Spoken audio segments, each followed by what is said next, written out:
రవీంద్రన్ గారిని మాట్లాడాల్సిందిగా రిక్వెస్ట్ చేస్తున్నాను.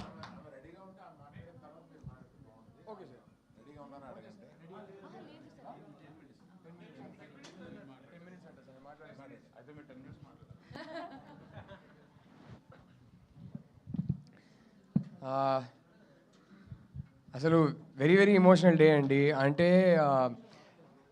నేను రష్మిక ఎప్పుడు మాట్లాడుకునే వాళ్ళం. రష్మిక ఎప్పుడు చెప్పేది, నేను ఈ సినిమా నేను చేస్తున్నది నేను అమ్మాయిలకి ఇస్తున్న బిగ్ హగ్ అని. నేను ఎప్పుడు చెప్పేవాడిని, నేను ఈ సినిమా చేస్తున్నది అబ్బాయిలు ఇంకా better boyfriends, better husbands కావాలి, వాళ్ళ ఇంటికి వెళ్ళి ఒకసారి ఆలోచించుకోవాలి, దానికోసం నేను తీస్తున్నానని చెప్పేవాడిని. నిన్న నిన్న కొన్ని చూసా నేను రష్మికకి నైట్ ఆల్మోస్ట్ 12:30 మా ప్రీమియర్ షో అంతా అయిపోయింది, అందరు మాట్లాడుతున్నారు, అందరితో టైం స్పెండ్ చేసి మొత్తం మాట్లాడాను. 12:30 నైట్ ఫోన్ చేశాను రష్మికకి. ఇద్దరు చాలా ఎమోషనల్ అయిపోయాం. నేను రష్మికకు ఒకటే అన్నా, నువ్వు అనుకున్నది జరిగినట్టుంది, నేను అనుకున్నది జరిగినట్టుంది అని. 2-3 చిన్న చిన్న ఇన్స్టెన్సెస్ చెప్తానండి. ఒకటైతే ఇక్కడే ఒక పర్సన్ ఉన్నారు, నా లైఫ్లో నేను ఫస్ట్ టైం చూడడం, నేను ఒక సినిమా తీసి ఆ సినిమాని ఆడియన్స్తో చూసేసి నేను బయటికి వస్తున్నా. బయటికి వచ్చాక నన్ను ఇంటర్వ్యూ చేయాల్సిన జర్నలిస్టు మైక్ ఇలా పట్టుకొని ఆవిడ ఏడుస్తూ మాట్లాడుతున్నారు. ఆవిడ ఇంకెవరో కాదు. It was such an emotional experience for me. Please రండి, ప్లీజ్ రండి. నా cinema she's doing her job చాలా ప్రొఫెషనల్గా. సినిమా గురించి నన్ను క్వశ్చన్స్ అడుగుతున్నారు, కానీ కళ్ళల్లో నీళ్ళు తిరుగుతున్నాయి. అది చూసి నేను ఎమోషనల్ అవుతున్నా. It was a beautiful moment అండి. I don't know, I'm blessed to have a moment like that in my career. I think it was just two human beings connecting. మనం పనులు చేసుకుంటున్నాం, ఒక డైరెక్టర్గా నేను ఆన్సర్ ఇస్తున్నా, ఒక జర్నలిస్ట్గా మీరు అడుగుతున్నారు. But I was looking at your tears and you were looking at mind. It was a beautiful moment. It was unforgettable for me. Thank you so much. Thank you. ఇవాళ ఒక ఇన్స్టాగ్రామ్లో ఒక అమ్మాయి ఒక రీల్ పెట్టిందండి. అది చూసి గట్టిగా ఏడ్చేసా. అంటే నాకు నిజంగా ఏమనిపించింది అంటే, నేను లైఫ్లో ఇంకొక సినిమా తీయకపోయినా నాకు రిగ్రెట్ ఉండదు, ఇంతకన్నా ఏం కావాలరా ఒక సినిమా తీసి అని అనిపించింది. ఒక అమ్మాయి గుజరాత్లో మార్నింగ్ షో అంట, 9:30 మార్నింగ్ షో గుజరాత్లో, థియేటర్లో ఇంకెవ్వరు లేరంట. ఆ అమ్మాయికి ఏమో ఈ సినిమా గట్టిగా చూడాలన్నది. ఫ్రైడే వర్కింగ్ డే, గుజరాత్లో మార్నింగ్ షో. సో ఆ అమ్మాయి థియేటర్ వాళ్ళు రిక్వెస్ట్ చేసి, ప్లీజ్ నాకు సినిమా చూడాలి, షో క్యాన్సిల్ చేయొద్దని చెప్పిందంట. సరే అని వాళ్ళు పెట్టారు. ఆ అమ్మాయి థియేటర్ వెళ్ళి కూర్చుంటే ఒంటరిగా ఉందంట, చాలా భయపడిందంట. తను ఏం చెప్పిందంటే, ఈ సినిమా స్టార్ట్ అయినప్పుడు ఒంటరిగా ఉన్నానంటే భయపడ్డాను, ఈ సినిమా ఎండ్కి నాతో రాహుల్ నా పక్కన కూర్చొని, ఏముంది ఒంటరిగా నువ్వు చేయలేవా, ఈ సినిమా చూడలేవా, ఒంటరిగా ఒక థియేటర్లో కూర్చోలేవా, దానికోసం ఈ సినిమా తీసినట్టు అనిపించింది, ఇంకా లైఫ్లో ఒంటరిగా ఏది చేయడానికి నేను భయపడను అని చెప్పింది. నిజంగా ఏడ్చేసానండి అది చూసి. ఆ అమ్మాయి చెప్పిన విధానం కానీ, the glow in her face, అది చెప్తుంటే ఇంకొక సినిమా తీయకపోయినా నాకు పర్లేదండి, ఏ రిగ్రెట్ ఉండదు. ఆ ఒక్క రివ్యూ చాలు నాకండి. బట్ అదే కాదు, బ్యూటిఫుల్ జస్ట్ ఇక్కడ వచ్చేటప్పుడు మేము టీంలో అందరూ కూర్చొని వీఆర్ ఆల్ గెటింగ్ ఎమోషనల్. సంగీత దేవి గారి రివ్యూ అందరూ, I was reading it out allowed, టీంలో అందరూ చూస్తున్నారు. హాలీవుడ్ రిపోర్టర్లో ఒక రివ్యూ పడింది, శృతి అనే journalist. I mean just beautiful reviews. మేము చాలా లేయర్డ్ నువాన్స్డ్ సినిమా తీసాం, దీంట్లో I put a lot of thought in to it. కానీ నేను ఎప్పుడు ఒకటి ఏమనుకునేవాడిని అంటే, సర్ఫేస్ లెవెల్లో డ్రామా వర్క్ అవ్వాలి, ఈ నువాన్సెస్ పెట్టేది నా కోసం, ఇది జనాలకి అర్థం కాకపోయినా పర్లేదు, ఈ nuances is what brings uniqueness to the movie. For example, ఈ సినిమా ఫస్ట్ షాట్ ఉంది, తను సూట్ కేసు ఎత్తుకొని వస్తుంటే ఆడియన్స్ ఆ అమ్మాయిని చూసేది ఫస్ట్ టైం భారం మోస్తున్న భూమాదేవిగా చూడాలనుకున్నా. కానీ జనాలకి ఇలా అర్థం కావాల్సిన అవసరం లేదు, అలా చూస్తే ఒక పర్సెప్షన్ క్రియేట్ అవుతుందని అనుకున్నా, అంతే. కానీ ఆ రివ్యూలు చదువుతుంటే ప్రతిదీ, నేను పెట్టిన ప్రతి ఒక్క థాట్ ఆ రివ్యూస్లో ఉన్నాయి. And it is the most beautiful communication between a journalist and a director when we never spoke to each other. కానీ నా మైండ్లో ఉన్నదంతా ఒక సినిమా తెరపైన చూసి వాళ్ళు మొత్తం అర్థం చేసుకొని రాస్తున్నారంటే, అది ఆడియన్స్ చదువుతున్నారంటే, it is the most beautiful love triangle in the world. And for that I want to thank the media for every beautiful review we've gotten. I don't even know how to thank you. It just made me so emotional. And ఇప్పుడు next నేను అనుకున్నది ఏంటి ఈ సినిమాతో achieve చేయాలని, దానికి కొన్ని examples చెప్పాలనుకుంటున్నాను. లైఫ్లో ప్రతి డైరెక్టర్ ఒకసారి సినిమా చూసిన తర్వాత థియేటర్లో యూజువల్లీ నేనైతే ఎంట్రన్స్ దగ్గర నిల్చొని చూస్తాను ఎప్పుడు, ఎందుకంటే అక్కడే నాకు ఆడియన్స్ కనపడతారు. నేను మ్యాక్సిమం ఆడియన్స్నే చూస్తుంటా, ఎక్కువ స్క్రీన్ చూడను. నిన్న జరిగిన ఒక షోలో ఒకటి జరిగిందండి, ఇంతకన్నా నాకు ఒక gratifying moment as a film maker ఉంటుందని నాకు తెలీదు. నేను పెద్ద స్పాయిలర్ లేకుండా చెప్తాను. క్లైమాక్స్లో ఒక షాట్ ఉంటుంది, అమ్మాయి దగ్గర నుంచి దుపట్టాకి ప్యాన్ చేస్తాం. ఆ షాట్కి నాకు దాంట్లో ఏం జరుగుతుందో చెప్పను కానీ ఆ షాట్కి థియేటర్లో ఉన్న అబ్బాయిలందరూ క్లాప్ కొట్టారు. I don't think I'll have a more gratifying moment as a film maker in my life. అబ్బాయిలు ఆ షాట్ నోటీస్ చేసి వీడు ఎందుకు పెట్టాడని ఆ ఎమోషన్ని ఫీల్ అయ్యి క్లాప్ కొట్టడం కన్నా నాకు పెద్ద రివార్డే ఉండదు, అవార్డే ఉండదు.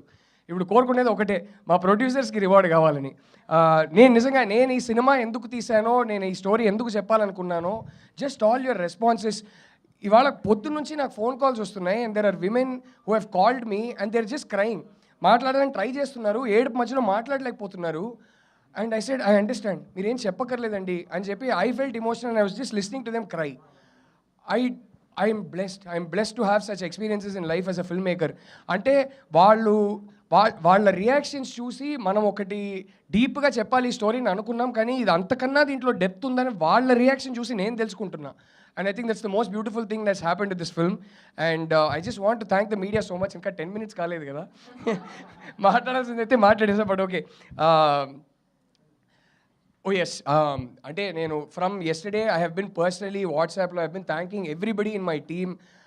డార్లింగ్ టీమ్ దొరికింది. అంటే కొన్ని సినిమాలు డైరెక్టర్స్, ఇది I think it was destiny అండి, because this film so blessed. I have been so blessed. ఈ సినిమాలో పనిచేసిన ప్రతి ఒక్కరు చెప్తున్నాను, ఒక్కరు కూడా పే చెక్ కోసం పనిచేయలేదండి. తెలిసిపోద్దండి, ఒకరితో పని చేస్తుంటే మనకు తెలిసిపోద్ది వాళ్ళు పే చెక్ కోసం పనిచేస్తున్నారా కాదా అని.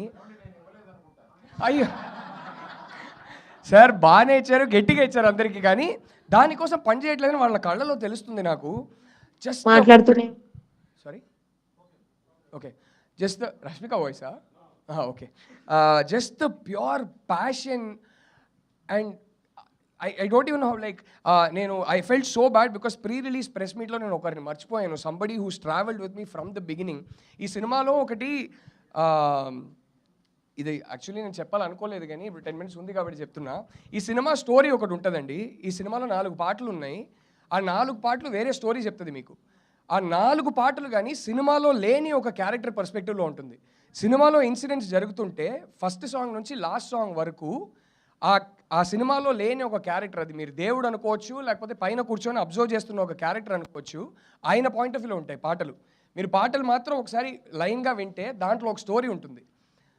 అది అర్థం చేసుకొని, ఇంత ట్రిక్కీగా నేను ఒక బ్రీఫ్ ఇస్తే అది అర్థం చేసుకొని హేషామ్ ఇచ్చిన ట్యూన్స్ కానీ, దానికి రాకిందు ఇచ్చిన పోయిటరీ కానీ, అండ్ దానికి ఇప్పుడు మీరు ఇవాళ కొన్ని లైన్స్ పెట్టి నాకు ట్యాగ్ చేస్తున్నారు ఇన్స్టాలో, ఎంత డీప్ ఉంది ఈ లైన్ అదేదని. మేము కొన్నిసార్లు మాకు అనిపిస్తుంది మనం పిచ్చోళ్ళమా, ఏదేదో ఎఫర్ట్ పెడుతున్నాం, ఇది నోటీస్ కూడా చెయ్యరేమో, ఇది అవసరమా అని అనిపిస్తుంది కొన్నిసార్లు. బట్ ఇలాంటిది జరిగేటప్పుడే అరే అంత వర్త్ ఇట్ రా, నువ్వు పెట్టే ఎఫర్ట్ ఇంతకన్నా రెట్టింపు పెట్టాలి, పెట్టే థాట్స్ ఒక స్క్రిప్ట్ మీద ఇంతకన్నా రెట్టింపు పెట్టాలని అనిపిస్తుంది. దానికి I just want to thank the audience. రెడీయా? Ready? Okay okay okay, ready అంట. So I don't have to talk any more thankfully, but I just want to thank all of you. అబ్బాయిల గురించి చెప్పాలనుకున్నా, టక్మని చెప్పేస్తా. ఒక అబ్బాయి వచ్చారండి, సినిమా చూసిన తర్వాత నాకు వెయిట్ చేస్తున్నారు థియేటర్ బయట. నేను వచ్చా, నన్ను పిలిచి ఒకటి చెప్పారు నాకు. నేను ఒకప్పుడు విక్రమ్ అండి, మెచ్యూరిటీ లేనప్పుడు చిన్నప్పుడు నేను ఒక విక్రమ్ని, and I used to have a girl friend. ఆ అమ్మాయి నాకు బ్రేకప్ చెప్పింది. మెల్లగా లైఫ్ ఎక్స్పీరియన్సెస్ వల్ల, ఒక 10 ఏళ్ళు అయింది, లైఫ్ ఎక్స్పీరియన్సెస్ వల్ల నేను చాలా మారిపోయాను. I'm not that guy today. కానీ ఆ అమ్మాయితో నేను టచ్లో లేను. మీ సినిమా చూస్తుంటే మీ సినిమా క్లైమాక్స్లో థియేటర్లో అందరికన్నా ఎక్కువ నేనే క్లాప్స్ కొట్టా. ఎందుకు తెలుసా అండి అన్నారు. ఎందుకండి అన్నా. నా ఎక్స్ గర్ల్ ఫ్రెండ్ తలుచుకొని కొట్టానండి, తన బాధ నాకు అర్థమైంది, తను నా వల్ల ఫేస్ చేసిన బాధ కోసం నేను క్లాప్ కొట్టాను, తన గెలవాలని అన్నారు. I was like I didn't even know what to say అండి. ఆయన్ని గట్టిగా హగ్ చేసుకున్నా, నేను ఎమోషనల్ అవుతున్నా. అంటే ఈ 2-3 డేస్గా నాకు అర్థం కాలేదు, నేను ఇంత ఎమోషనల్ టైపే కాదు అసలు, కానీ ప్రతిదానికి ఎమోషనల్ అయిపోతున్నా. I think this is because of the love that the audiences are giving. It's gone beyond reviews, it's gone beyond everything now. Just people sharing their experiences and some of the in depth analysis coming from people, from audiences. That's just పెట్టిన ప్రతి thought effort worth it అనిపిస్తుంది. So yeah, that's all I have to say. But టీమ్కి నేను personally already thanks చేశాను, but ఒక్కసారి ఒక్క మనిషికి నేను థ్యాంక్ యూ చెప్పాలండి. అరవింద్ గారు అండ్ మై 2 ప్రొడ్యూసర్స్, విద్యా గారు, ధీరజ్ గారు. అరవింద్ గారు ఎంత మోడర్న్ మ్యాన్ అంటే, he told me something very personal and beautiful when he said I want to do this film and why I want to do this film. ఒకటి నాకు తర్వాత ఏం భయం వేసేదంటే, అరే కానీ అరవింద్ గారు గ్రామర్ ఇది కాదు కదా, ఆయన స్క్రిప్ట్ చదివేసి సినిమా చేసేద్దాం అన్నారు కానీ ఆయన గ్రామర్ ఇది కాదు కదా, పర్లేదా అని they stuck by me. They allowed, even though it's not a typical Geeta Arts grammar film, they allowed me to tell my story and they enabled me to tell it the way I wanted to tell it. Because of which this film became very personal for me, because of which this film became very personal for every reviewer, because of which this film became very personal for the audience. And for that I will be forever indebted to you, sir.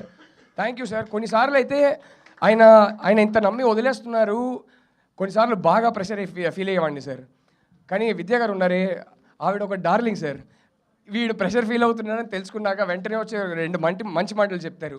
ఈయన ఉన్నారే, ఈయన ఒక darling sir. కొట్టుకుంటాం, తిట్టుకుంటాం, కానీ వెళ్ళే ముందు అరే మనోడు కొంచెం అప్సెట్ అయి ఉన్నాడని తెలిస్తే బ్రో రండి బ్రో అని చెప్పి ఆయన కార్లో తీసుకెళ్తారు. 4 మంచి మాటలు చెప్పి మేము బాగా ఇంటెన్స్గా లవ్ చేసుకొని హగ్ చేసుకొని బయలుదేరుతుంటాం. So thank you. I don't even know how to thank the 3 of you. Thank you so much. Thank you. Is Rashmika ready? I want to talk so much about Rashmika and Deekshit, but Rashmika ready antunnaru. So first Rashmika vineddam. Rashmika, in case I don't get to talk again, I love you so much. Deekshit, I love you so much. Rohini garu ఒక్క scene చేశారండి, ప్రతి ఒక్క tweet మీ గురించే. I love you so intensely Rohini garu. Rao Ramesh garu చింపేశారు sir. Anu Emmanuel, Anu, I'm so proud to see how much of feedback is coming for you and how many girls are saying we want a Durga in our life. It's because of how beautifully you played Durga. All the boys, the friends of Deekshit, the friend of Rashmika, all of you, I love all of you. Everybody in the cast and crew, thank you so much. Rashmika, నేను ఎన్ని press మీట్లో ఎంత మాట్లాడినా సరిపోదు. ఇది మనకైతే చాలా personal emotional equation. నువ్వు ఇక్కడ లేవు ఇవాళ. దీక్షిత్ నేను అదే మాట్లాడుకున్నాం. బాగా విద్య గారిని, రష్మిక ఇద్దరిని మిస్ చేస్తున్నాం. I will call you and we'll share everything and we'll pour our emotions out together. I love you, Rashmika. Thank you so much. Thank you Rahul Ravindran గారు. మొత్తానికి బ్లాక్ బస్టర్ హిట్ కొట్టేశారు. Once again congratulations. So Rashmika గారు వచ్చి join అవుతారు మరికొద్ది క్షణాల్లో. ఈలోపు media you can ask some questions. First question.